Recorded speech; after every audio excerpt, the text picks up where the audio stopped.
teman-teman, selamat datang di Belajar Bersama Kak Indah Febrianti.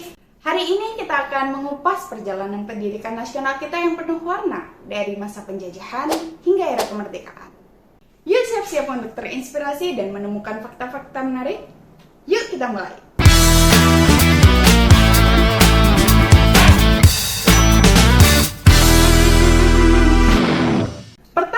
Mari kita tengok ke belakang. Sebelum era kemerdekaan, pendidikan Indonesia dikuasai oleh kolonialisme Belanda. Mereka membangun sistem pendidikan yang hanya untuk keturunan mereka dan kalangan bangsawan. Bayangkan, pribumi tidak punya kesempatan untuk belajar dengan bebas. Tujuan pendidikan saat itu lebih untuk kepentingan politik dan ekonomi kolonial. Jadi, siapa yang diuntungkan? Tentu saja mereka yang berkuasa, bukan rakyat. Bagaimana bisa merdeka kalau pendidikan saja dibelenggu? Ketika Jepang datang, mereka memperluas akses pendidikan sih. Tapi ya lagi-lagi tujuannya untuk memantau pergerakan pemuda.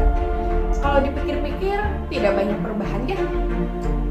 Kita masuk ke era kemerdekaan, kita punya tokoh hebat, yaitu Ki Hajar Dewantara. Beliau ini dikenal sebagai Bapak Pendidikan Nasional. Pada tahun 1922, beliau mendirikan Taman Siswa yang menjadi simbol pendidikan merdeka.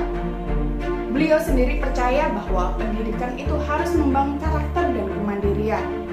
Nah, dengan prinsip itu, Ki Hajar Dewantara ingin kita tidak hanya cerdas, tapi juga berkarakter. Selanjutnya, mari kita lihat ke kurikulum pendidikan kita. Sejak kemerdekaan, banyak perubahan yang terjadi.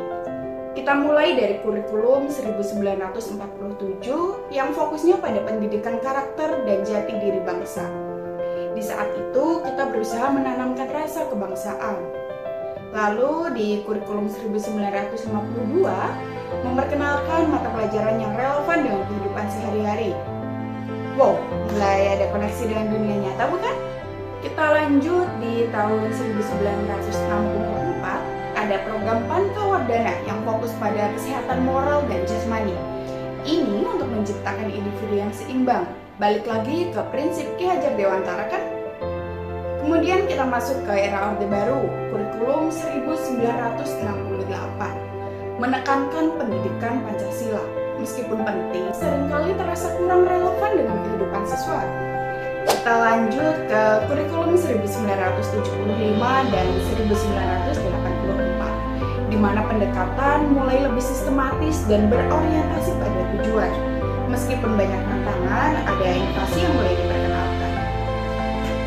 Sekarang mari kita bicara tentang tantangan pendidikan saat ini. Sarana dan prasarana masih jadi masalah di banyak daerah. Meskipun begitu, tapi kita punya banyak harapan. Banyak inisiatif positif yang muncul untuk meningkatkan kualitas pendidikan kita. Seperti yang kita lihat di kurikulum Merdeka, diperkenalkan pada tahun 2019. Kurikulum ini memberi keleluasaan bagi sekolah untuk merancang pembelajaran sesuai kebutuhan lokal.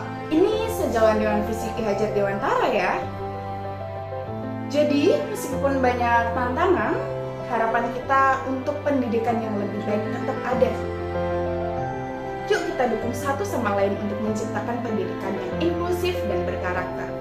Setiap dari kita punya peran penting. Kita ambil bagian yuk dalam perubahan ini. Pendidikan yang baik adalah kunci untuk masa depan yang cerah. Baik, terima kasih sudah menyaksikan video Belajar Bersama Indah Febrianti. Jika kalian suka, jangan lupa like, share, dan subscribe. Dan jangan lupa tunggu vlog saya berikutnya ya.